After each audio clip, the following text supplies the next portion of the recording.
It's just natural, which is really what Japanese gardens are all about. They are to represent nature. They're not like many of the gardens we know, which are cutting gardens for flowers or English gardens with bursts of flowers. Japanese gardens are about form, shape, color, and just natural objects.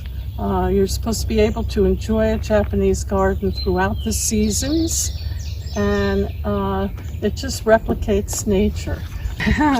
That is what's known as a Zen garden. Zen, of course, is very minimal, and it is for just sitting on the bench, either there or up top, and just reflecting, doing your meditation. Now, again, with the trials and learning, many Zen gardens have shapes put into them with a special rake. These stones are a little too big to hold the shape. If you rake different shapes, there's a very big, you can almost see a little bit, a very vague. So it's about the placement of stone and the decorative design, which is very minimal again, just for reflection. So again, you'll see that these are golden privets for color, and they'll grow and become almost like a hedge there.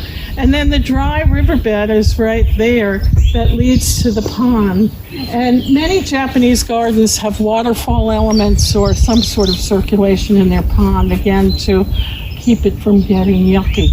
But this doesn't need it. The idea, again, let's go back here, is to walk a path and walk around the garden and enjoy all the plantings. Fish flowering, and they're going to get little tiny blue berries, not edible berries, but very pretty berries in the fall. So the three major elements of a Japanese garden are rocks and stone, water, as we've mentioned, and shrubs and trees. Naturally, these cattails came to the pond, and I happen to like them. And also natural are these grasses that you see. Now you do see some flowers in the Japanese garden, and that would be iris. And so we have a small bed of iris here. We have a willow here. There are two types of willow in this garden, and willows tend to like the water, and their roots will reach out to the water. And I know that's a little curved, but I love it when trees reach over and bend over. And actually, Japanese gardens are usually asymmetrical, whereas American gardens are usually symmetrical. Ooh. We enjoy the tea house in the afternoon. There's always a breeze here. The tea house has, we've tried to make it look as Asian and Japanese as possible. We have this lovely piece of furniture, which you notice is in the reds. And red is a very common color that you see on the theme. So we're promoting tea in the tea house. The chair is here, the seat, because again, you can reflect. You can reflect on the Zen garden or the whole garden in its entirety. It's about a half an acre. So this is the river birch row. There's 3 river birch here. This is my favorite tree. It's called a cryptomeria. And I planted it over there and it was not happy. It started to get yellow. And so I moved it here, but it was rather late, so it's lost its shape.